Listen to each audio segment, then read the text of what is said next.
Last class में हम लोगों ने सेक्शन 4 देख लिया था, इंटरस्टॉक ट्रांसफ़र, हाँ या ना। सेक्शन 3 था, 4 था, 6A देख लिया हम लोगों ने। हम लोग को जो देखना है that is your yes section 5। Section 5 sale in course of export, sale in the course of import and penultimate sales. 3 चीज़ें बताई थी मैंने शायद। Sales in the course of import, sales in the course of export and penultimate sales. 3 चीज़ें मैंने बताई थी। अगर हम बात करें सेक्शन 5 में, सबसे पहले हम लोग डिस्कस करेंगे sales in course of export.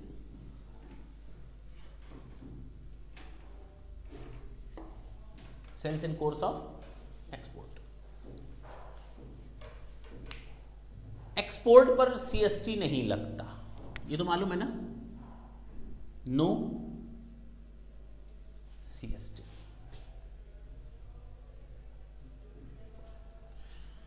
Export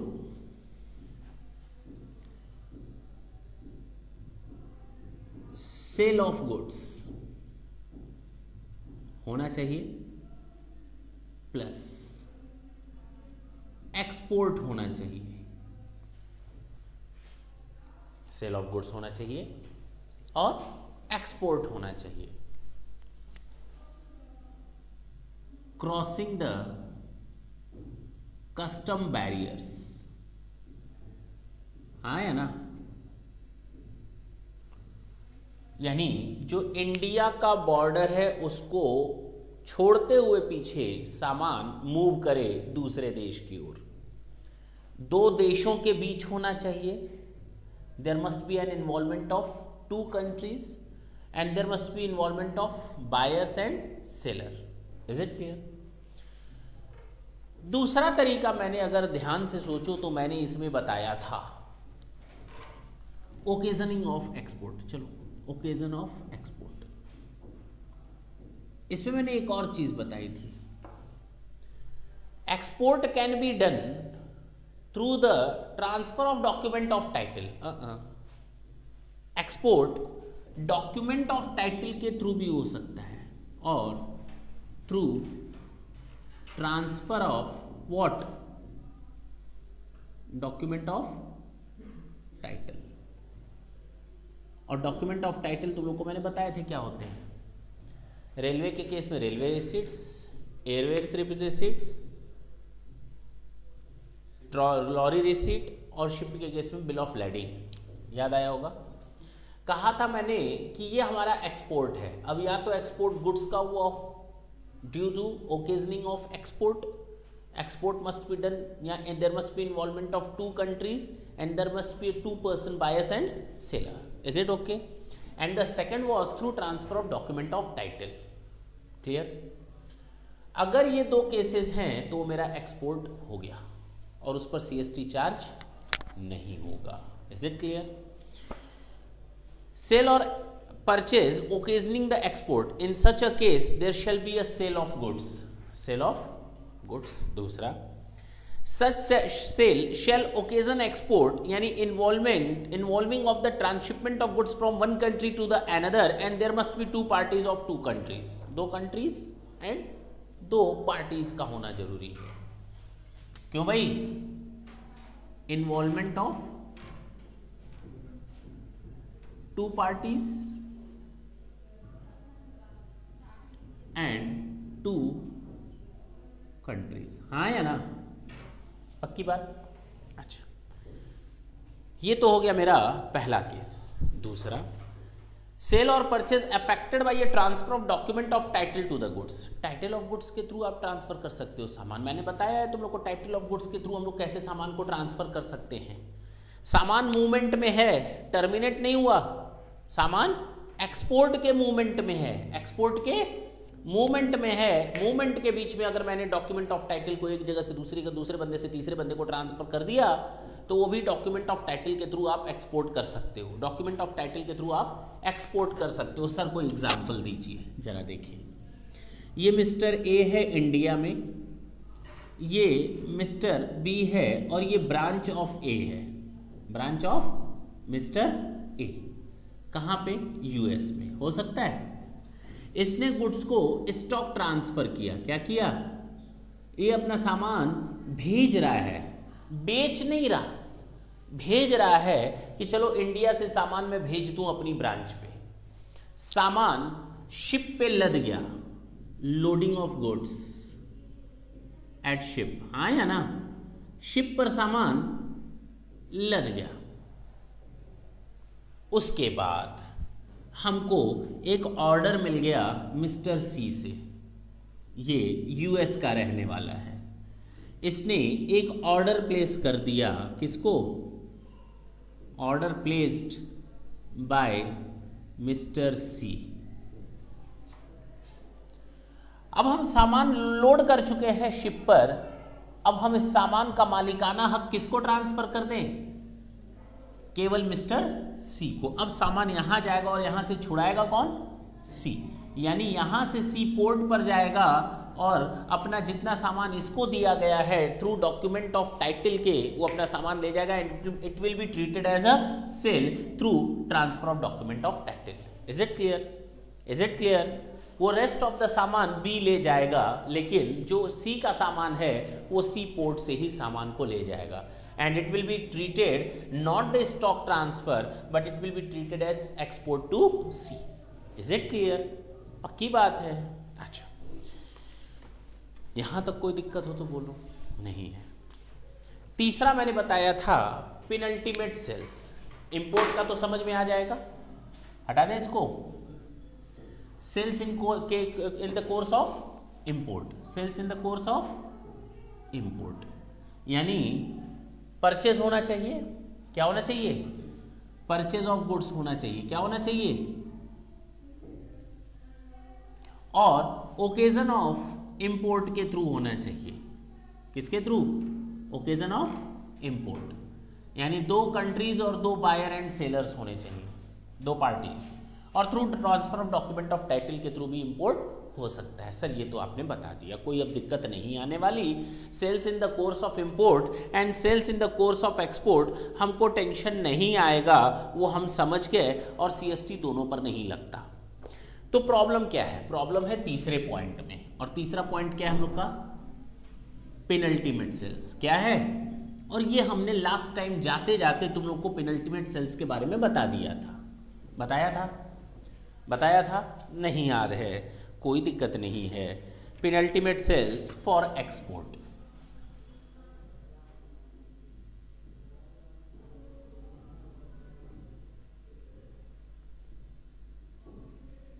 क्या है penultimate sales for export?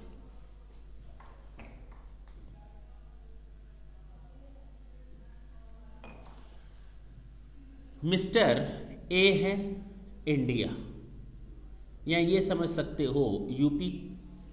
Mister B है गुजरात, ये भी इंडिया का ही है, बोलते क्यों नहीं। और मिस्टर सी है यूएस का।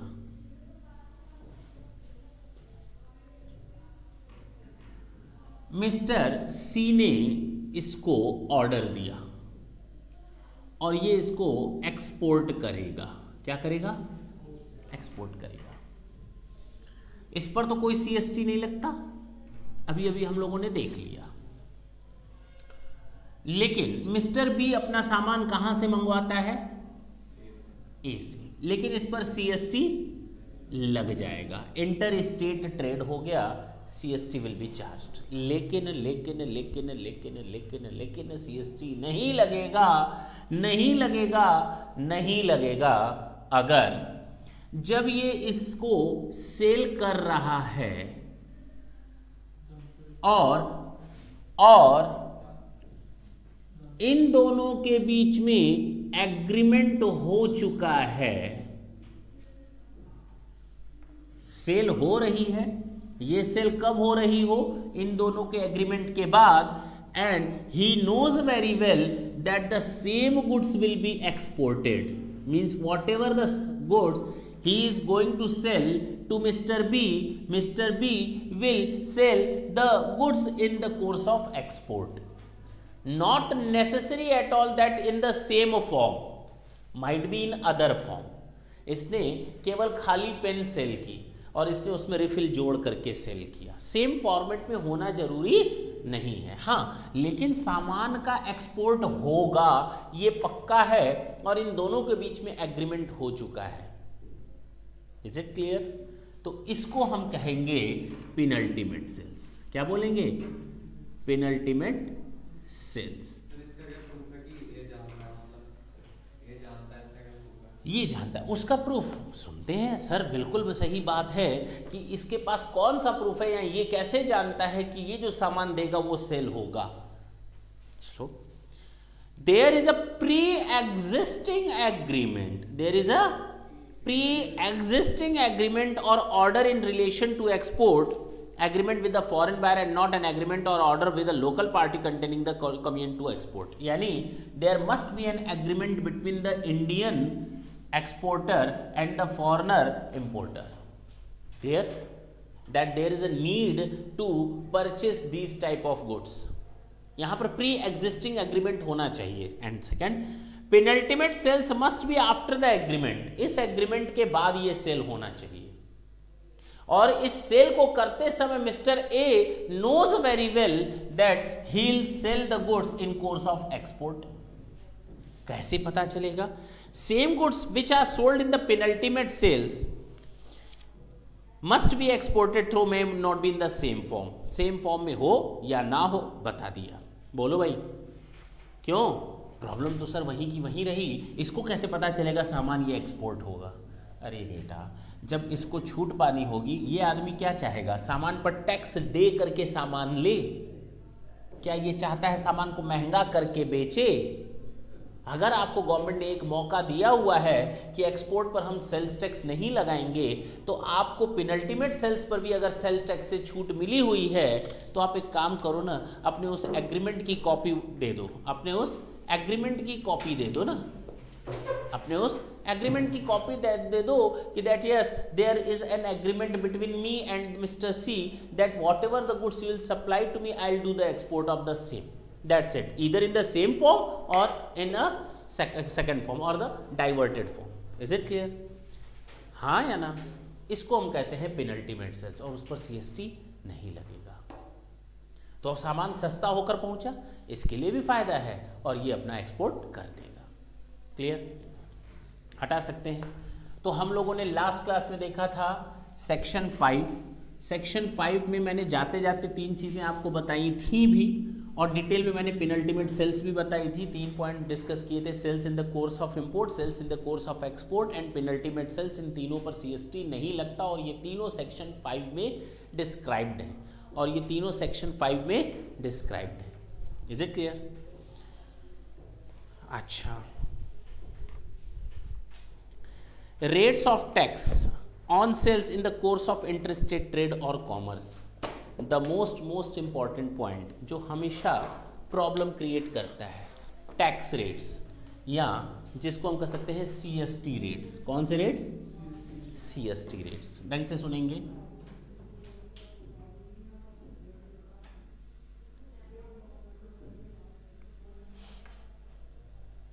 दो पार्ट में तोड़।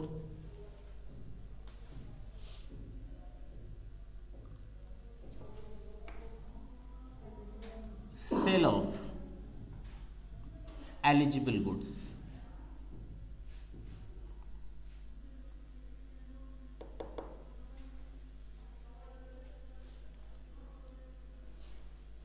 and others.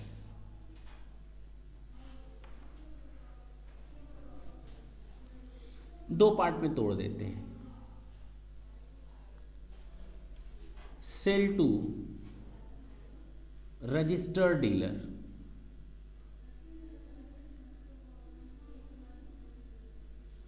And sale to unregistered dealer.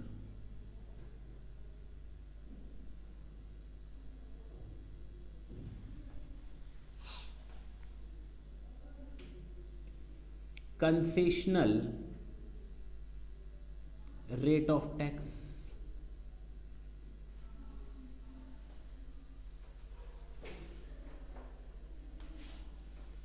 उल्टा लिख दें, concessional rate of tax,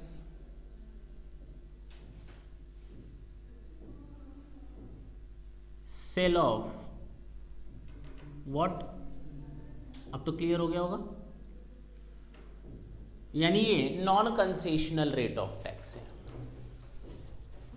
sale of eligible goods and sale of non eligible goods बोल सकते हो। Sale to a registered dealer,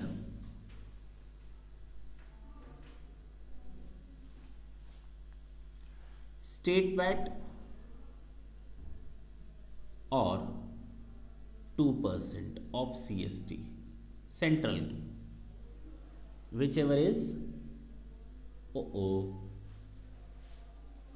simple simple, state VAT और CST rate 2% whichever is less, और यहां पर स्टेट वैट।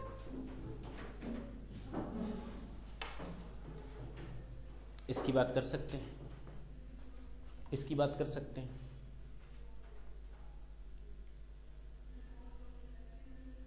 ये concessional rate of tax क्या है, ये समझ में आया? बिल्कुल सिंपल। अगर एक हम नॉर्मल सामान आउटसाइड स्टेट बेच रहे हैं, रजिस्टर्ड डीलर को बेच रहे हैं, तो 2% और state VAT whichever is less. Unregistered बंदे को बेच रहे हैं तो state VAT. This is your CST rate, this is your CST rate. तो सर ये कंसेशनल रेट कब लगेगा, बोलो ना, ये कंसेशनल रेट कब लगेगा, इसको तो बता दीजिए।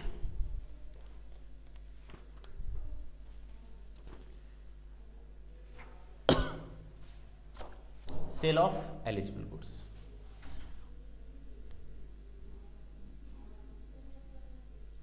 स्टेट वैट और 2% CST whichever is lower. Sir जरा अब आप बताइए एलिजिबल गुड्स क्या होते हैं, देखा जाए। Concessional rate of CST book लाए हो तो एक बार खोल दो, नहीं लाए हो तो ढंग से सुनना। सबसे पहले हम इसकी बात करेंगे, फिर इनकी बात करेंगे। अगर इसकी बात करें, 2% of the turnover of the dealers, 2% of the turnover of the dealers, और rate applicable to the sale or purchase of such goods inside the appropriates under the sales tax law of that state, state VAT, whichever is lower. Is it okay? Conditions: sale is of eligible goods, sale is of eligible goods, sale is made to a registered dealer, but obvious है, to registered dealer, बोलो, and lastly Form C is to be furnished by the purchasing dealer. Okay. Form C यानी ये mister A और ये mister B है, ये buyer है और ये सेलर है। ये फॉर्म C सबमिट करेगा। क्या सबमिट करेगा? फॉर्म C सबमिट करेगा, तभी तो मिस्टर A कंसेशनल रेट पर जाएगा। ये दिखाएगा मिस्टर ए को कि आप जो हमें सामान बेचने जा रहे हो वो एलिजिबल गुड्स हैं। I am the registered one and whatever the goods I am going to buy from your side, I am very much eligible goods, means the goods are eligible one. If such type of documentary evidences are presented by Mr. B, then Mr. A will sell the goods at concessional rate. Is it okay? नहीं कोई दिक्कत है। तो concessional rate of tax वहां लगेगा जहां पर buyer registered हो और सेलर को वो फॉर्म सी में डॉक्यूमेंट्री एविडेंस देता है एलिजिबल गुड्स होने का। That's it. अच्छा, एलिजिबल गुड्स क्या होगा? Following goods are specified in the certificate of registration of the registered purchasing dealer. कैसे पता चलेगा कि ये बंदा फॉर्म सी देने लायक है? तो फॉर्म सी देने लायक ये तब होगा, फॉर्म सी देने लायक ये तब होगा जब वो एलिजिबल गुड्स को बाय करे। फॉर्म सी देने लायक ये तब होगा जब नंबर 1 कंडीशन कि ये सामान को खरीदेगा और खरीदने के बाद रीसेल करेगा, खरीदने के बाद रीसेल करेगा। ये सामान खरीदेगा और खरीदने के बाद मैन्युफैक्चरिंग एक्टिविटीज में यूज करेगा। ये सामान खरीदेगा और उन सामानों को माइनिंग एक्टिविटीज में यूज करेगा। ये सामान खरीदेगा और उस सामान को इलेक्ट्रिसिटी जनरेट करने में यूज करेगा। ये सामान खरीदेगा और उन सामानों को ये टेलीकम्युनिकेशन बिजनेस में यूज करेगा।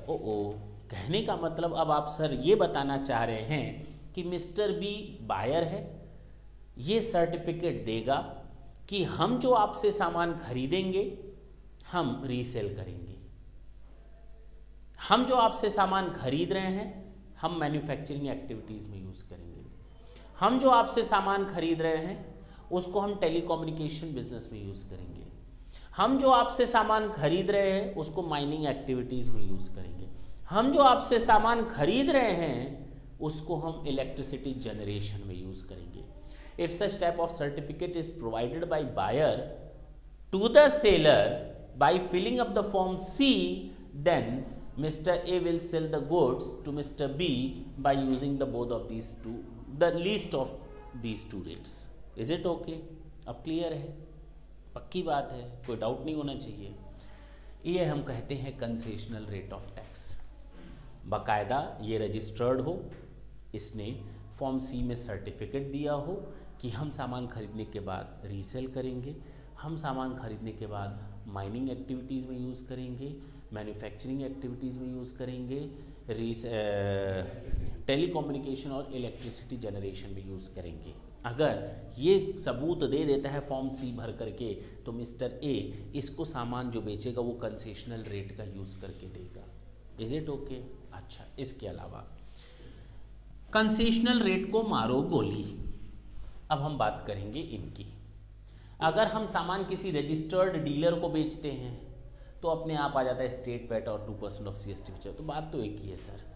और sale to unregistered dealer, sales to, तो स्टेट वैट लग जाएगा, स्टेट वैट लग जाएगा।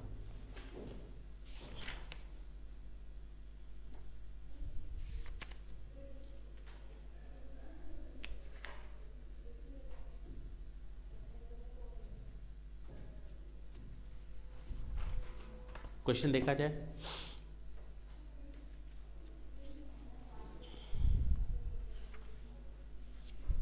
देखा जाए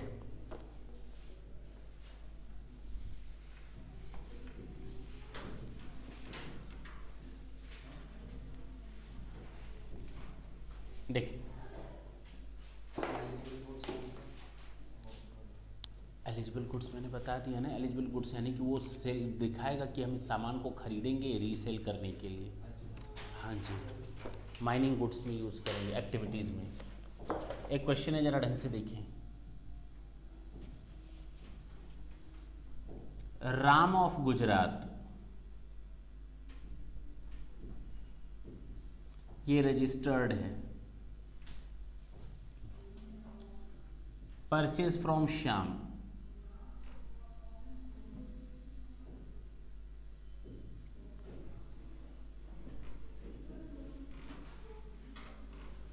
of Maharashtra,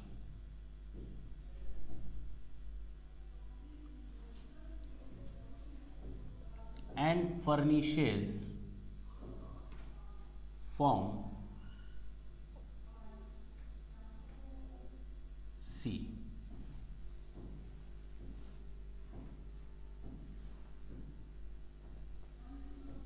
Calculate CST rates.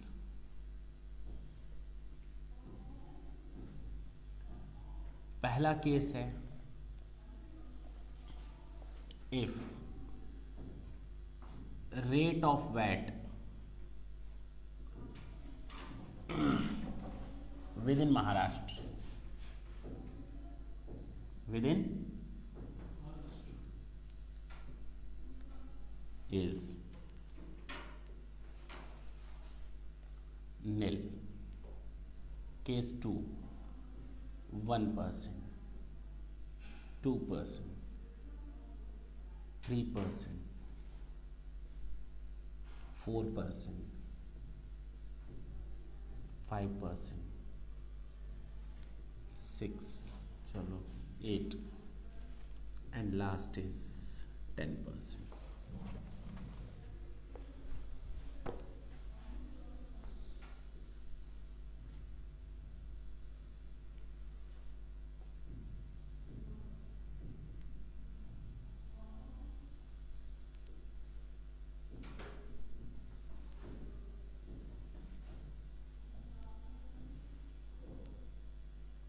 Shyam is a registered dealer. तो बताओ CST रेट क्या होगा? 2% और nil, whichever is less. 2% और 1, whichever is less. 2% और 2%, whichever is 2% और 3%, whichever is. अब समझ में आई बात? हाँ या ना? पक्का? क्या दिक्कत है भाई? रजिस्टर्ड डीलर को सामान बेचा है तो CST रेट 2% और state VAT whichever is lower. अगर अनरजिस्टर्ड बंदे को भेजा है, श्याम इज अनरजिस्टर्ड डीलर, बोलो ना हाँ या ना? तो स्टेट रेट कितना है? स्टेट रेट कितना है? स्टेट रेट कितना है? ओ समझ में आई बात?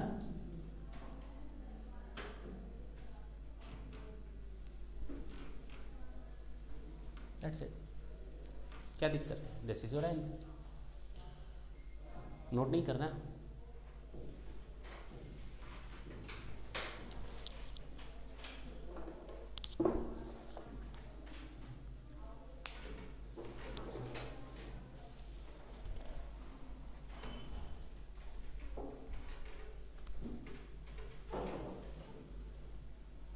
अच्छा सॉरी, नाम उल्टा मैंने लिख दिया क्या? ये उल्टा है. राम ने परचेज किया है तो Ram must be registered dealer. Sorry, हमने श्याम को समझ लिया परचेजर. श्याम सेलर है, सेल उल्टा. ठीक, राम है, राम इज रजिस्टर्ड डीलर. ठीक, जो खरीद रहा है वो रजिस्टर्ड होना चाहिए. जो खरीद रहा है वो रजिस्टर्ड होना चाहिए. नोट कर लो.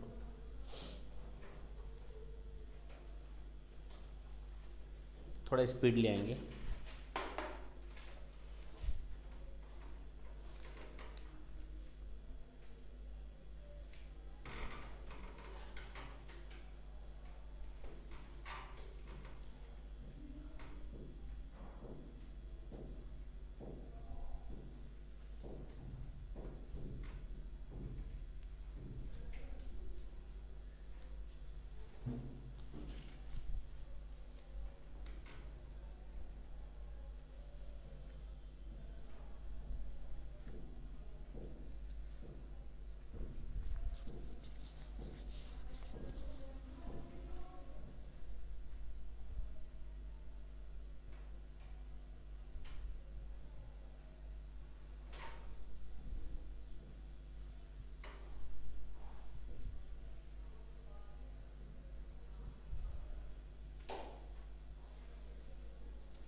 हटा दें.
Determination of turnover. अब सारी कहानी आकर रुकी किस पर? टर्नओवर पे। अगर हमें टर्नओवर पता चल जाए तो इंटू 2% या CST रेट कर लेंगे ना, जो भी हो, रजिस्टर्ड अनरजिस्टर्ड को, हाँ या ना? अच्छा, लेकिन ऐसा पॉसिबल नहीं हो पाता। CST रेट डिवाइडेड बाई 100 आ जाएगा टैक्स रेट, टैक्स का अमाउंट, लेकिन ऐसा पॉसिबल नहीं हो पाता। हमें स्टेट गवर्नमेंट कहती है, स्टेट लॉज के हिसाब से you are required to furnish your returns per month.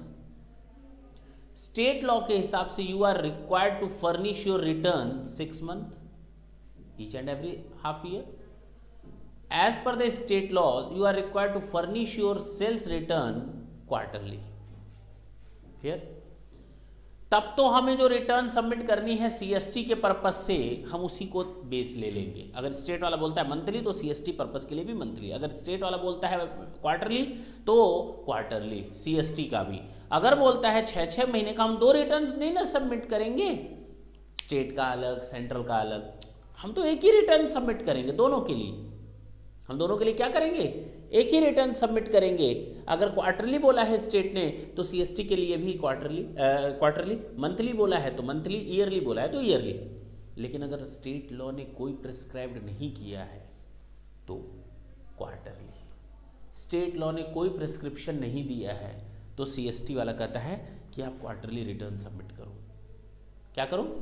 Quarterly return submit करो। अगर स्टेट लॉ साइलेंट है तो क्वार्टरली का मतलब अप्रैल, मई, जून का एक साथ, जुलाई, अगस्त, सितंबर का एक साथ, अक्टूबर, नवंबर एंड दिसंबर का एक साथ, जैन, फरवरी एंड मार्च का एक साथ। ये आपको रिटर्न सबमिट करने हैं।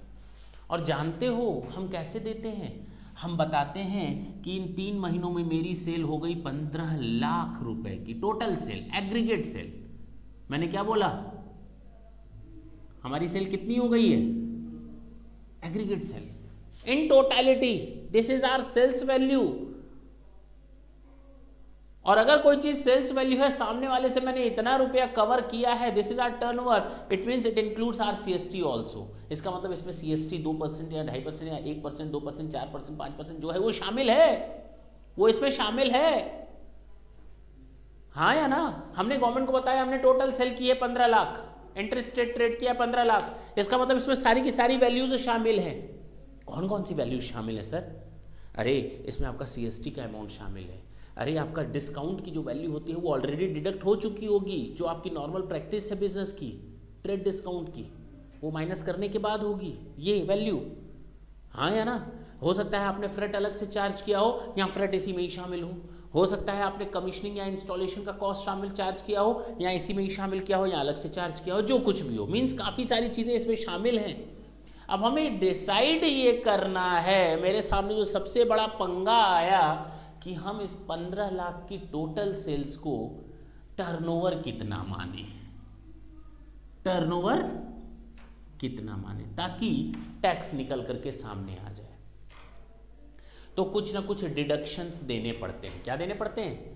डिडक्शंस देने पड़ते हैं। बोल, हम इन पूरे 3 महीनों की सेल उठाकर ऐसे रखेंगे, टोटल वैल्यू रखेंगे, हम इन 3 महीनों की टोटल सेल उठा करके ऐसे रखेंगे। अब उसमें से सबसे पहला माइनस करेंगे, जानते हो क्या?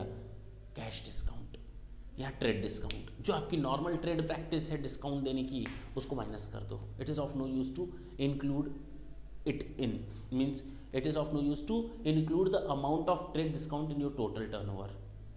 उसको डिडक्ट करना बनता है। टोटल वैल्यू में अगर आपका डिस्काउंट शामिल है और आप देते हो डिस्काउंट तो माइनस कर लो, डिडक्शन दे दो, ये आपका अधिकार है। आप बिजनेस में डिस्काउंट यूज करते हो और अगर नॉर्मल ट्रेड प्रैक्टिस है तो you have to deduct it, हाँ या ना? अच्छा, टैक्स शामिल है इसमें, CST भी तो शामिल है। हमें तो टर्नओवर चाहिए, हमें क्या चाहिए? टर्नओवर चाहिए, ताकि इस टर्नओवर पर सीधे सीधे अगर 5% है तो 5%, 4% है तो 4% जो टैक्स रेट है वो यूज किया जा सके सीएसटी का, 2% है तो 2%। लेकिन ये टर्नओवर बिना सीएसटी के होता है, ये टर्नओवर बिना सीएसटी के होता है, जबकि इस वैल्यू में तो सीएसटी शामिल है। टोटल वैल्यू उठा ली सेल की, तो आपको डिस्काउंट भी हटाना है अगर शामिल है तो, मतलब हटाया नहीं है तो, और आपको सीएसटी भी हटाना है, उसकी भी डिडक्शन आपको मिल जाएगी। अच्छा, एक सबसे खास बात, इन 3 महीने की सेल वैल्यू को तो मैंने उठा करके रख दिया। कभी कभी ऐसा भी तो होता है मैंने सेल किया और सामने वाले ने सामान वापस कर दिया हो। कभी कभी ऐसा भी तो हो सकता है कि मैंने सेल किया और सामने वाले ने सामान वापस किया हो 2 महीने, 3 महीने, 4-6 महीने से ज्यादा का सामान ना हो। जब से सेल किया उसके 6 महीने के अंदर अगर सामान वापस आ जाता है, डिडक्ट कर दो, टर्नओवर तक पहुंचने के लिए डिडक्ट कर दो। यानी सीएसटी माइनस, डिस्काउंट माइनस, और 6 महीने के अंदर अगर कोई सामान वापस आया वो भी माइनस। अब क्लियर है? डिस्काउंट माइनस, सीएसटी माइनस, और 6 महीने के अंदर कोई सामान आया वो भी माइनस, आपके पास जो आएगा वो टर्नओवर होगा। लेकिन लेकिन लेकिन लेकिन लेकिन लेकिन लेकिन लेकिन कुछ और चीजें होती हैं जिसके बारे में आपको ख्याल रखना पड़ेगा। ऐसे नहीं है कि आपने सीधे निकाला और आ गया। अरे कभी कभी धर्मादा भी शामिल होता है सेल में। धर्मादा जो सेल्स की वैल्यू आती है ना, कभी कभी हम लोग धर्मादा, छोटे मोटे जो खर्च होते हैं वो शामिल कर लेते हैं। क्या वो शामिल होनी चाहिए धर्मादा? हाँ, ये हमारी नॉर्मल प्रैक्टिस है। धर्मादा must be included in our sales price. ठीक है, उसको शामिल रहने दो, it is of no use to deduct it. कभी कभी हम फ्रेट कहते हैं, फ्रेट अलग से लेंगे, फ्रेट अलग से लेंगे। सामने वाले को कहते हैं अगर तुमको तुम्हारा सामान तुम्हारे घर पे चाहिए तो हम फ्रेट शामिल करके तुम्हारे पास सामान भेजेंगे। अगर आपने सामान के अलावा नीचे फ्रेट लिखा है तब तो डिडक्शन ले लो। अगर if you have charge separately तो आप डिडक्शन ले लो, हटा दो उस फ्रेट को। लेकिन अगर वो फ्रेट सामान में शामिल है, मैंने जो सेल वैल्यू दिखाई है एक ही दिखा दी है कि सामान पहुंचा करके इतना हम आपसे लेंगे, तब आपको डिडक्शन नहीं मिलेगी उस फ्रेट की। अगर आपने इनवॉइस में सेपरेटली नीचे प्लस फ्रेट करके लिखा हुआ है तब तो उसकी डिडक्शन मिल जाएगी, अदरवाइज फ्रेट की डिडक्शन नहीं मिलेगी। अगर आपने फ्रेट को अलग से दिखाया है, फ्रेट एंड इंस्टॉलेशन को, तो आपको उसकी डिडक्शन मिल जाएगी, अदरवाइज उसकी डिडक्शन नहीं मिलेगी। बोलते क्यों नहीं? अच्छा, वेटमेंट ड्यूज। कभी कभी होता क्या है, सामान आता है तो उसको पहले वेट तौला जाता है। बिना तौल के हम सामान कैसे भेज दें? ट्रक के ट्रक तौला जाता है। बहुत बड़ा एक तराजू होता है जिसपे ट्रक खड़ा हो जाता है, उसके बाद उसका वेट दिखाया जाता है, खाली ट्रक का वेट इतना, तो बताओ अब कितना सामान है। सिस्टम ये है, तो क्या है वो बिजनेस का नेचर है आपका। बिना उसके तो सामने वाला सामान एक्सेप्ट ही नहीं करेगा, तो आपकी सेल में वो शामिल होना चाहिए। उसका डिडक्शन किस चीज का भाई? किस चीज का डिडक्शन? धर्मादा का कोई डिडक्शन नहीं, वेटमेंट ड्यूज का कोई डिडक्शन नहीं, वारंटी चार्जेस का कोई डिडक्शन नहीं मिलेगा, क्योंकि वो हमारी नॉर्मल सेल की प्रैक्टिस है। बिना उसके तो सामान हम सेल ही नहीं कर पाएंगे। लेकिन freight is not compulsion at all. Freight तो हमारी मर्जी है कि हम सामान को फ्रेट के साथ दें या बिना फ्रेट के दें, अलग से चार्ज करें या ना चार्ज करें। बोलो ना, ये तो हमारे बिजनेस की पॉलिसी है। अगर मैंने फ्रेट को नीचे अलग से लिख दिया, उसके बाद आपसे चार्ज किया है, तो उसका डिडक्शन मिल जाएगा। लेकिन अगर फ्रेट को हमने सेल की वैल्यू में ही जोड़ रखा है तो उसका डिडक्शन नहीं मिलेगा। Is it clear? Insurance charges. अच्छा, अगर इंश्योरेंस हमारी बिजनेस की प्रैक्टिस है, तुमने सामान हमसे खरीदा, इंश्योरेंस दे करके हम बेचेंगे। तुमने हमसे सामान खरीदा, हम इंश्योरेंस दे करके बेचेंगे। If it is our practice to get the goods insured, तो हम उसका डिडक्शन नहीं देंगे। लेकिन अगर तुमने कहा कि सामान आप मेरे पास बेच रहे हो, भेज रहे हो, इंश्योरेंस करवा कर भेजना, कहीं नुकसान हो गया तो मैं उसको अलग से चार्ज करके इंश्योरेंस आपको सामान बेचूंगा। बात समझना? तो उसका डिडक्शन मिल जाएगा। लेकिन अगर मेरी नॉर्मल प्रैक्टिस का हिस्सा है इंश्योरेंस, तो उसका डिडक्शन नहीं मिलेगा। तो स्पेसिफिकली 2 चीजें याद रखना, फ्रेट, इंश्योरेंस। Freight, insurance. अच्छा, पैकिंग चार्जेस। बिना पैकिंग के सामान बिक जाता है, बिना पैकिंग के सामान बिक जाता है, तो उसका डिडक्शन काहे का डिडक्शन? बिना पैकिंग के सामान बेच दोगे, बिना वेट किए हुए सामान बेच दोगे, बिना धर्मादा के सामान बेच दोगे? अरे नहीं, तो आपकी ये सब चीजें हिस्सा बनेंगी सेल्स का। अच्छा, गारंटी चार्जेस के बिना सामान बेच दोगे? नहीं। वारंटी चार्जेस के बिना सामान बेच दोगे? नहीं। वो आपकी सेल का हिस्सा है। टर्नओवर का हिस्सा है, उसको शामिल रहने दो, हटाने की जरूरत नहीं है। हटाना है तो किसको? डिस्काउंट को। हटाना है तो किसको? 6 महीने के अंदर सामान आ गया तो। हटाना है किसको? सीएसटी को। हटाना है किसको? फ्रेट को अगर अलग से चार्ज किया गया है तो। हटाना है किसको? इंश्योरेंस अगर आपके रिक्वेस्ट पर चार्ज किया गया तो। अरे अभी तक तो इतना ही है ना। Discount according to trade practice बता दिया। Excise duty, no no no no no, बिना एक्साइज ड्यूटी के सामान तो बिक भी नहीं पाएगा, वो मैन्युफैक्चर पर ही चार्ज हो जाता है, तो उसको हटाने की जरूरत नहीं है। हाँ या ना? गवर्नमेंट सब्सिडीज, चलो। डिजाइन चार्जेस, बिना डिजाइन चार्जेस के सामान बेच देंगे हम तुमको। सामान के डिजाइन का चार्ज न कर। तुमने कहा हमें सामान इस डिजाइन का चाहिए, तो मैंने तुम्हारे कारण कुछ डिजाइन का खर्चा किया और वो डिजाइन खर्चा नहीं करते तो क्या मैं सेल कर पाता? नहीं कर पाता। इट मीन्स कि वो टर्नओवर का हिस्सा है। पक्की बात है ना? डिजाइन चार्जेस ठीक है। डिपॉजिट फॉर रिटर्नेबल कंटेनर्स, ना ना ना ना ना, आपको मैंने सामान बेचा कंटेनर के साथ, आप कंटेनर वापस कर दोगे तो क्या वो सेल का हिस्सा है? नहीं है, हटा दो, टर्नओवर का हिस्सा नहीं है, उसको माइनस कर दो। बॉटल पी ली, कौन सी? कोल्ड ड्रिंक की, उसको रख दिया वापस, ये थोड़ी घर लेकर जाओगे, दुकानदार को उसको उसका पैसा वापस मिल जाएगा, तो that is not the part of the sale, तो उसको हटाना पड़ता है। Free of cost material supplier is not includable in sale price, ठीक है, देखा जाएगा। कभी कभी कोई सामान होता है वर्क कॉन्ट्रैक्ट में आता है, सामान भी बेचा सर्विस भी दे रहे हैं, सामान भी बेचा सर्विस भी दे रहे हैं, तो उसके लिए रूल्स बने हैं। जो सामान बेचा है ना उसी पर ही टैक्स लगेगा, सर्विस के पोर्शन पर टैक्स नहीं लगने वाला, सर्विस के पोर्शन पर टैक्स नहीं लगने वाला। तो जब वर्क कॉन्ट्रैक्ट होता है तो उसमें सेल पर ही सीएसटी लगेगा और जो सर्विस का पोर्शन है उस पर सर्विस टैक्स लगेगा। पहले भी इस चीज़ पर डिस्कशन हो चुका है वैट में हम लोगों का, ठीक है।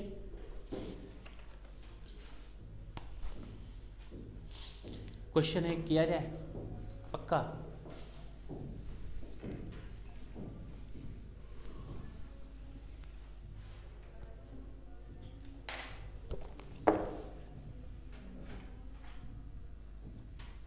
Mister D, a first stage dealer,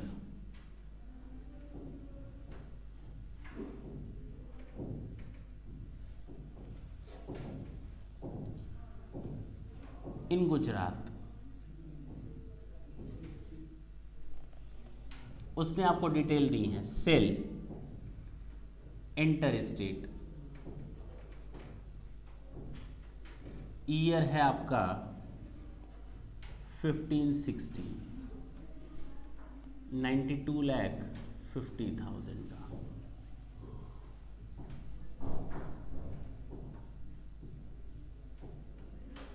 ये सीएसटी इंक्लूड्स है इसमें, हाँ या ना? Point number 1, excise duty includes है 9 लाख का। फ्रेट 1,50,000 का है, ये भी इंक्लूड है, लेकिन इसके बारे में एक स्पेसिफिक पॉइंट है।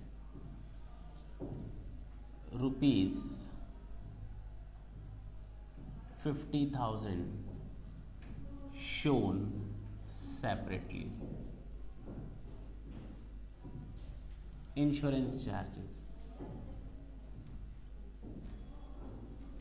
includes है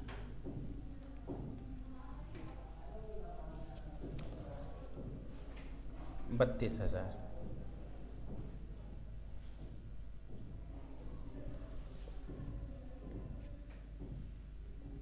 इंस्टॉलेशन है and commissioning charges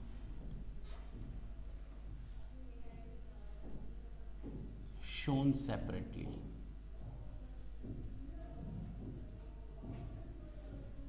15,000।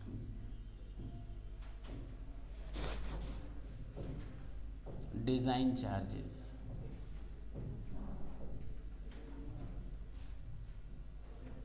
shown separately,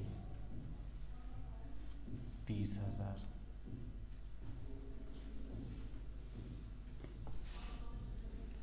VAT rate 5%, sells all sales to registered dealer.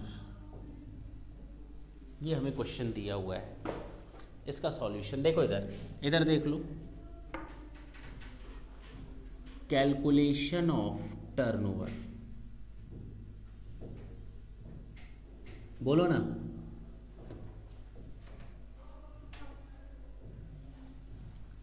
Total value of sales कितनी दी हुई है? 92,50,000। अच्छा, इसमें सीएसटी भी शामिल है, इसमें एक्साइज ड्यूटी भी शामिल है, इसमें फ्रेट भी शामिल है, इसमें इंश्योरेंस भी शामिल है, इंस्टॉलेशन इसमें अलग से है, shown separately, design charges shown separately. Clear है?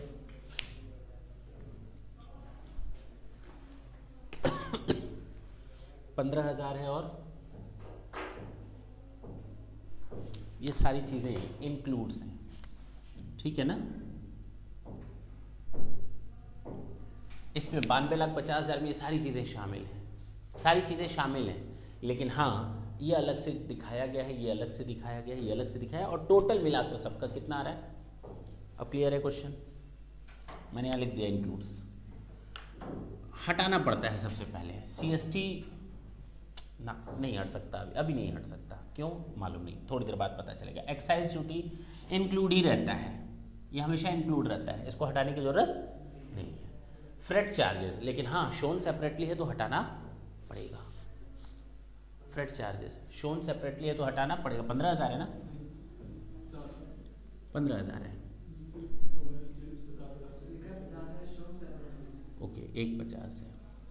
फ्रेट चार्जेस कितना हटा दें? 50,000 हट गया।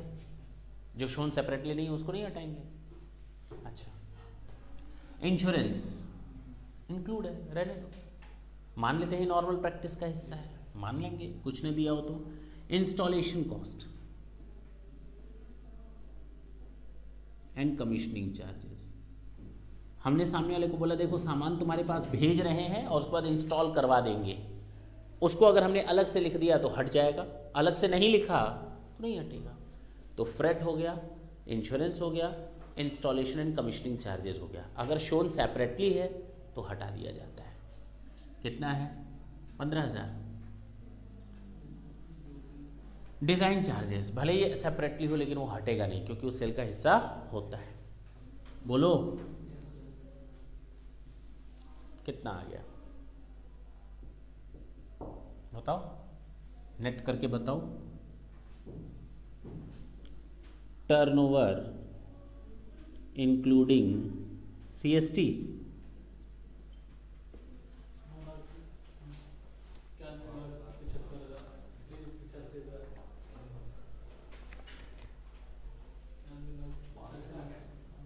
कितना है? 91,85,000। ध्यान देना एक चीज, बुक में दिया हुआ है 50,000 नॉट शोन सेपरेटली, मैंने यहाँ नॉट वर्ड हटा दिया, उल्टा हो गया। तो बुक से अगर मैच करोगे आंसर तो उसने 1 लाख घटाया है, मैंने 50,000 घटाया है, ठीक है ना, तो उसके पीछे मत जाना फिलहाल, सही है।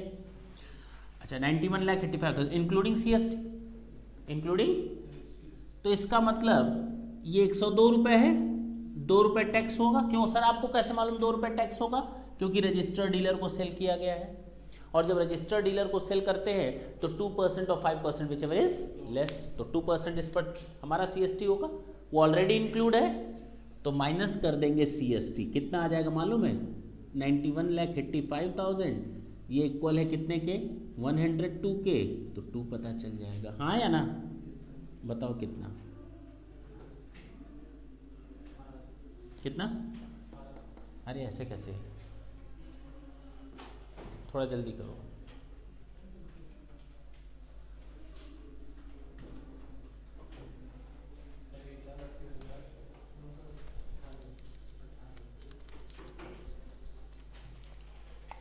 कैलकुलेटर चेंज करो।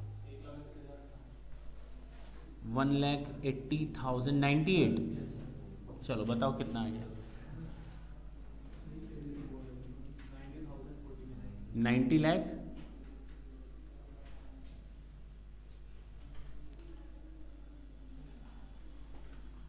4992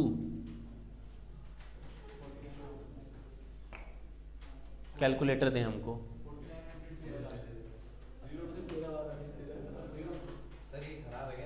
कैलकुलेटर दो।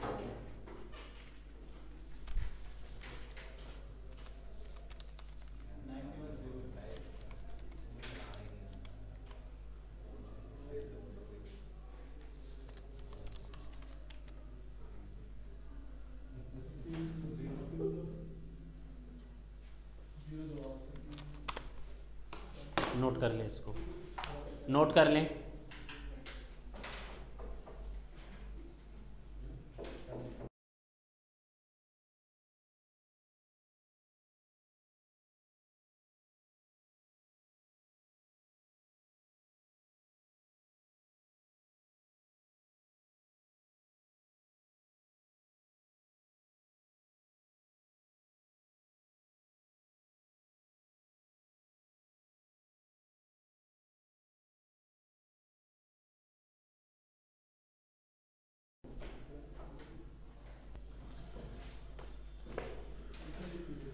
हटा सकते हैं इसको, हटा सकते हैं।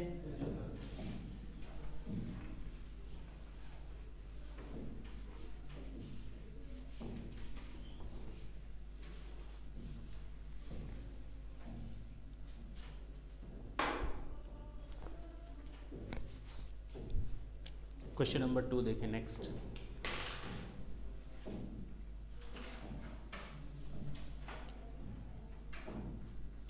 X has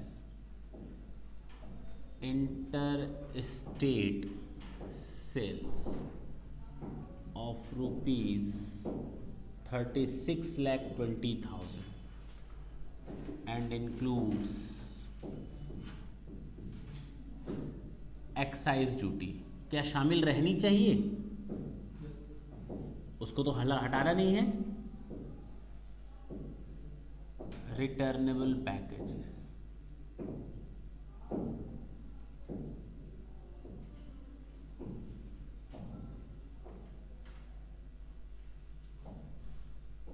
₹5 lakh.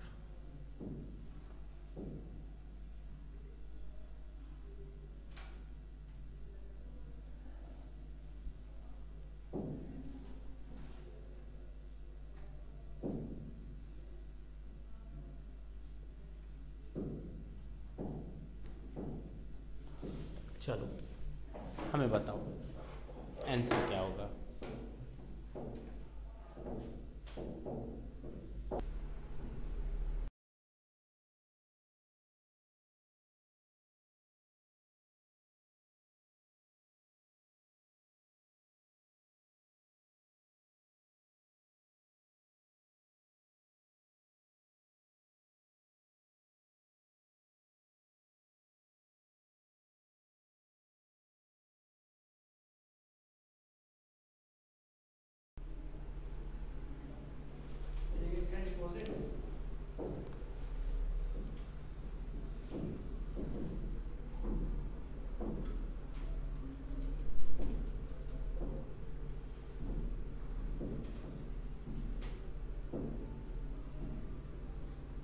Sales as above,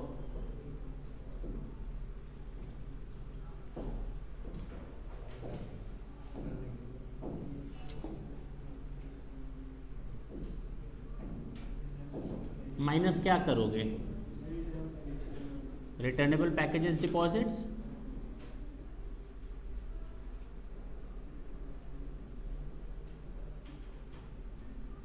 कितना आ गया?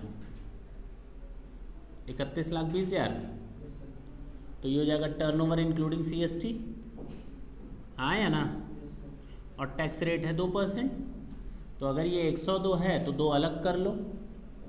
CST हो जाएगा 31,20,000 डिवाइडेड बाई 102 इंटू 2।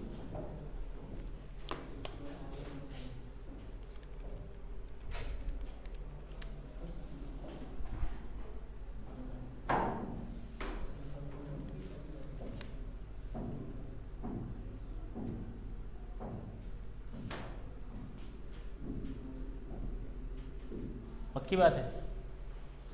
कोई डाउट हो तो बोल सकते हो।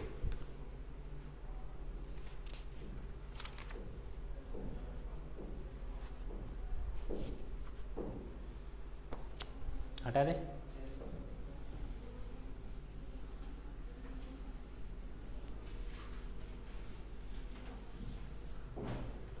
नेक्स्ट क्वेश्चन देखेंगे।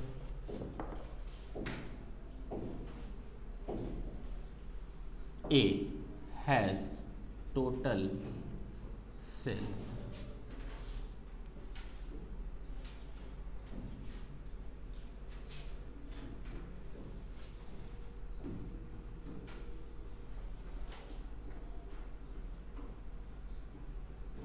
goods returned in May 2015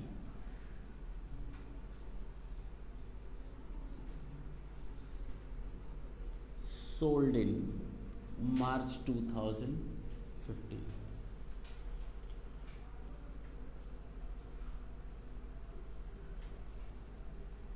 tax rate CST का बताओ। हाँ, गुड्स रिटर्न हुए हैं। हाँ, मई 2015 में वापस हुआ है और मार्च 2015 में सेल हुआ था। दिक्कत क्या है तुमको? प्रॉब्लम क्या है? सॉल्यूशन।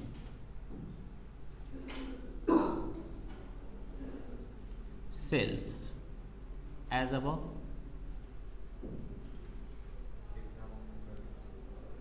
क्या माइनस कर देंगे? 6 महीने के अंदर है। हाँ, सेल्स रिटर्न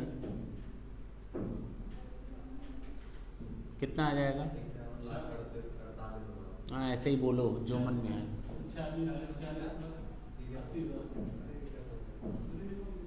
तो ये टर्नओवर हो गया इंक्लूडिंग CST। बात नहीं, बात नहीं, बात नहीं। ये 102 है, 2 हो जाएगा 100। बताओ 91,000।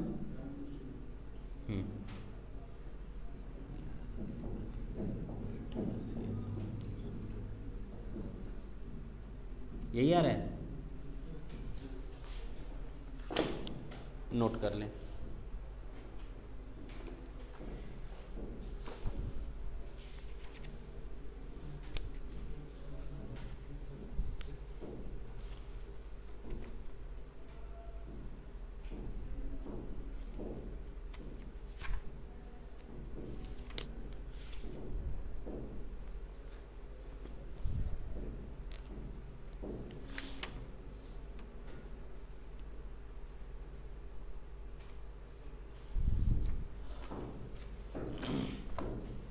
एक नई चीज सीखते हैं।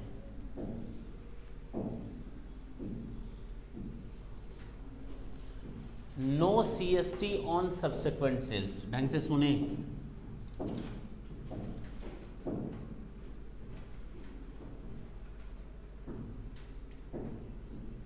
अच्छा, मिस्टर एक्स ने मिस्टर वाई को, ये राजस्थान और ये गुजरात का व्यापारी है, गुड सेल किया। He is a registered dealer. Okay, CST लग गया। CST, इसने इसको फॉर्म E1 दिया होगा। जब पहली बार इंटरस्टेट ट्रेड होता है तो वहां पहली बार कौन सा फॉर्म जाता है?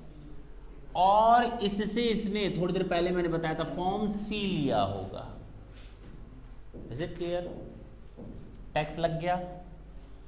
इसने सामान बेचा है मिस्टर जेड को यूपी में, हो सकता है। ये भी रजिस्टर्ड डीलर है। इसने इसको E2 दिया होगा और इसने इसको फॉर्म C दिया होगा। नो CST, ओ क्योंकि ऑलरेडी एक बार CST लग चुका, अब सबसेक्वेंट सेल पर CST नहीं लगेगा। Is it clear? अच्छा, नई प्रॉब्लम आई, प्रॉब्लम नई आ गई। अच्छा चलो, मिस्टर जेड ने फिर सेल किया मिस्टर पी को, जो दिल्ली में है, और ये भी क्या है, रजिस्टर्ड है। इसने इसको E2 दिया, E3 नहीं, E2 ही अब आएगा, E1 केवल पहली बार में आता है, और इसने इसको C दिया, तो नो CST। समझ में आई बात? क्योंकि एक बार ऑलरेडी टैक्स लग चुका है। अब एक प्रॉब्लम सामने आती है, ये कहानी समझ में आई? अगर ये अनरजिस्टर्ड हो जाए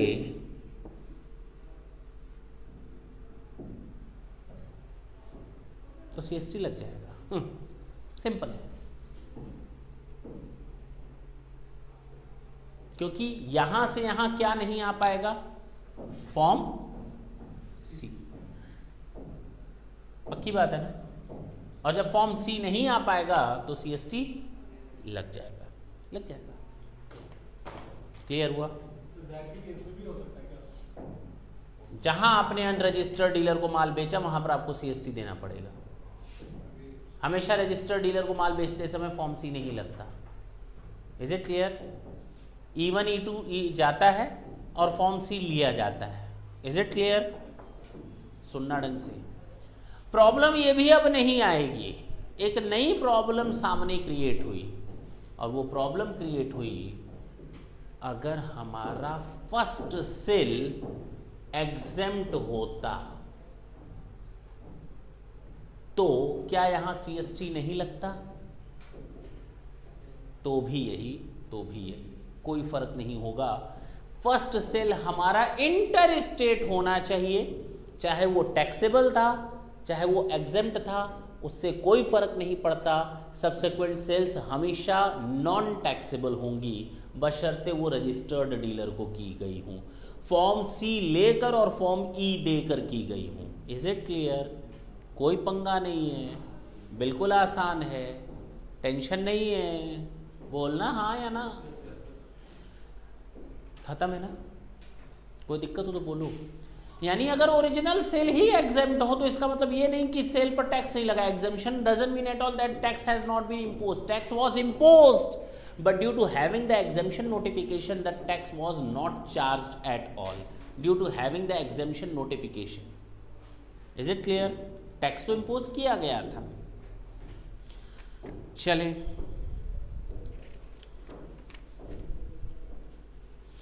गवर्नमेंट के पास एक पावर है, गवर्नमेंट के पास एक पावर है कि गवर्नमेंट कभी भी किसी भी सामान को पब्लिक इंटरेस्ट में चाहे तो CST से माफ कर सकती है।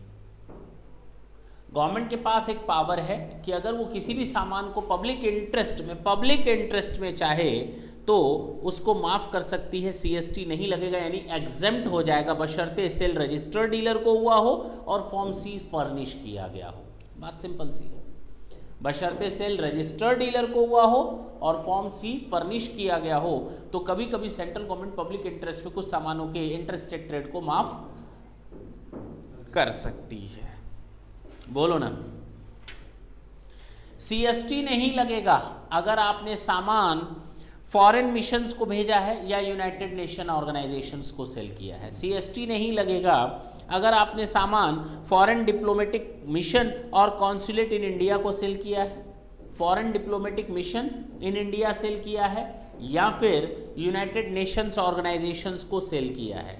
अगर आपने सामान इंटर स्टेट ट्रेड में किसी फॉरेन मिशन को सेल किया है, ठीक है, दूसरा फॉरेन कॉन्सुलेट जो होते हैं, दूसरा अगर आपने सामान यूनाइटेड नेशन ऑर्गेनाइजेशंस को सेल किया है तो CST नहीं लेगा। तो डिप्लोमेटिक मिशन हो गया या फॉरेन कॉन्सुलेट इन इंडिया हो गए या फिर यूनाइटेड नेशंस ऑर्गेनाइजेशन को अगर आपने सामान सेल किया है तो उस पर CST नहीं लगेगा। कोई दिक्कत है? तो CST नहीं लगेगा पेनल्टीमेट सेल्स पर, sales in course of import पर, sales in course of export पर। क्लियर? सीएसटी नहीं लगेगा अगर सेंट्रल गवर्नमेंट ने अपने पावर को यूज़ किया हुआ हो किसी सामान के इंटरस्टेट रेट पर सीएसटी ना लगाने के लिए, बशर्ते वो रजिस्टर्ड डीलर को हुआ हो और फॉर्म से सबमिट करवाया गया हो। Is it clear? सीएसटी नहीं लगेगा अगर हम यूनाइटेड नेशन ऑर्गेनाइजेशंस को सेल करें, सीएसटी नहीं लगेगा अगर हम फॉरेन डिप्लोमेटिक मिशंस या कॉन्सुलेट इन इंडिया को सेल करें तो। स्पेशल इकोनॉमिक जोन, ये भी हम बता चुके हैं, अगर सामान स्पेशल इकोनॉमिक जोन को बेचा गया है तो भी सीएसटी नहीं लगेगा, ये मैंने बताया था, क्योंकि होता तो इंडिया का ही हिस्सा है लेकिन माना नहीं जाता परचेज और सेल्स के लिए कि वो इंडिया का हिस्सा है। होता एसईजेड इंडिया में ही है स्पेशल इकोनॉमिक जोन, लेकिन वो ये नहीं माना जाता परचेज और सेल्स के लिए बिजनेस के पॉइंट ऑफ व्यू से वो इंडिया का हिस्सा है, तो उसको इंपोर्ट एक्सपोर्ट ही मान लो, तो वहां पर सीएसटी नहीं लगेगा। Is it clear? लास्ट में मैंने एक बताया था ऑब्जेक्ट्स, पर्पस, अब मैंने कहा था declared goods, objects of CST, और उसमें लास्ट पॉइंट बताया था डिक्लेयर्ड गुड्स। अगर कोई डिक्लेयर्ड गुड्स हैं, अगर कोई गुड्स ऑफ स्पेशल इंपॉर्टेंस हैं, तो सेंट्रल गवर्नमेंट स्टेट गवर्नमेंट के ऊपर भी ये रूल लगा सकती है कि आप इन सामानों पर किसी भी कीमत पर 5% से ज़्यादा टैक्स इंपोज नहीं कर सकते। सेंट्रल गवर्नमेंट ने स्टेट गवर्नमेंट को यह आदेश किया कि ये वो सामानों की लिस्ट है, ये वो सामानों की लिस्ट है जिन पर आप 5% से ज़्यादा का टैक्स आप भी नहीं चार्ज कर सकते। स्टेट गवर्नमेंट को बोला, सोचो गुड्स ऑफ स्पेशल इंपॉर्टेंस, इसीलिए तो स्पेशल इंपॉर्टेंस का सामान है, इसीलिए तो इसको डिक्लेयर्ड गुड्स कहा जाता है कि सेंट्रल गवर्नमेंट ने ये सामान डिक्लेयर किए हैं ताकि स्टेट गवर्नमेंट इन पर एक रेट से ज़्यादा का टैक्स ना इम्पोज करने पाए। स्टेट गवर्नमेंट वैट में अपना एक 5% से ज़्यादा का टैक्स रेट इम्पोज ना करने पाए। कौन से वो सामान हैं? पहला है सेरेल्स, देखते हो ना सेरेलेक वगैरह आता है, सेरेल्स बच्चों के लिए खाने के लिए सेरेलेक्स आते हैं ना, सेरेल्स। दूसरा कोल, तीसरा cotton fabrics, cotton yarn, crude oil, hides and skins, iron and steel, jute, oil seeds, pulses, man made fabrics, sugar, liquefied petroleum gas for domestic use, इतनी चीजें, LPG gas, liquefied petroleum gas, LPG. Clear है? कौन कौन से सामान हैं? Cereals, coal, cotton fabrics, cotton yarn, crude oil, hide and skins, iron steel, jute, oil seeds, pulses, man made fabrics, sugar, LPG. ठीक है ना? इन चीज़ों को गवर्नमेंट ने डिक्लेयर गुड्स कहा है और इन पर किसी भी कंडीशन में स्टेट गवर्नमेंट 5% से ज़्यादा का टैक्स इंपोज नहीं कर सकती। Cereals, coals, cotton fabrics, cotton yarn, man made fabrics यानी हैंडमेड या man made fabrics, crude oil, hide and skins, jute oil, oil seeds, iron steel, pulses, sugar and LPG, ये चीज़ें हैं जिस पर किसी भी कंडीशन में स्टेट गवर्नमेंट भी 5% से ज़्यादा का टैक्स अप्लाई नहीं कर सकती। आपका सीएसटी चैप्टर खत्म। घर पे आप लोग बिल्कुल इत्मीनान से करेंगे, टेंशन नहीं लेंगे। मैंने केवल इतना बताया लास्ट में, सीएसटी नहीं लगेगा अगर एग्जेम्पशन है, बशर्ते रजिस्टर्ड डीलर को हो और फॉर्म सी लिया गया हो। दूसरा मैंने बताया यूनाइटेड नेशन ऑर्गेनाइजेशन को बेचने पर सीएसटी नहीं लगेगा, डिप्लोमेटिक फॉरेन मिशंस को नहीं लगेगा, कॉन्सुलेट इन इंडिया पर नहीं लगेगा, फॉरेन कॉन्सुलेट इन इंडिया पर नहीं लगेगा। मैंने बताया कि जो डिक्लेयर्ड गुड्स हैं उन पर 5% से ज़्यादा का सीएसटी नहीं लग सकता। एसईजेड पर अगर सामान बेचा जाता है स्पेशल इकोनॉमिक जोन पे तो वहाँ पे सेंट्रल सेल्स टैक्स नहीं लग सकता। Sales in course of import, sales in course of export और पेनल्टीमेट सेल्स पर सीएसटी नहीं लगता। टर्नओवर को डिफाइन किया मैंने कि टोटल सेल्स में से आप हटा देंगे सीएसटी, आप टोटल सेल्स में से हटा देंगे डिस्काउंट, ट्रेड डिस्काउंट, आप टोटल सेल्स में से हटा देंगे 6 महीने के अंदर का वापस आया हुआ सामान, आप शामिल करेंगे धर्मादा को, वेटमेंट ड्यूज को, पैकिंग चार्जेस को, फ्रेट अगर शोन सेपरेटली है तो माइनस हो जाएगा, क्यों, और इंस्टॉलेशन चार्जेस अगर सेपरेटली शोन है तो माइनस हो जाएगा। इंश्योरेंस नॉर्मल प्रैक्टिस है तो शामिल होगा, अगर शामिल नहीं होगा कब, सेल्स में, अगर वो नॉर्मल प्रैक्टिस में नहीं है, वो कस्टमर्स की रिक्वेस्ट पर किया गया है तो। ये सब चीज़ें क्लियर हैं, पक्की बात है, कोई दिक्कत नहीं आने वाली। एक्साइज ड्यूटी पार्ट होता है सेल का, वारंटी एंड गारंटी कमीशन ये वारंटी एंड गारंटी चार्जेस हमारे सेल का पार्ट होता है। दैट्स इट, इतना ही तो हम लोगों ने बताया। सब्सिक्वेंट सेल्स पर CST नहीं लगता। एक बार CST लग गया तो उसके बाद CST नहीं लगता, बशर्ते फॉर्म E दिया गया हो और फॉर्म C लिया गया हो। लेकिन हाँ, जैसे ही अपन रजिस्टर्ड बंदे को सेल करेंगे तुरंत CST लग जाएगा। हाँ, पहली सेल अगर एग्जेम्प्टेड है तो इसका मतलब ये नहीं कि CST नहीं लगा, मान लिया जाएगा CST लग चुका था, भले ही ओरिजिनली फर्स्ट सेल के समय सामान एग्जेम्प्टेड था तो भी। Is it clear? पक्की बात है, सब्सिक्वेंट सेल्स पर दोबारा CST नहीं लगता। Is it clear? पक्की बात है। थैंक यू बच्चों।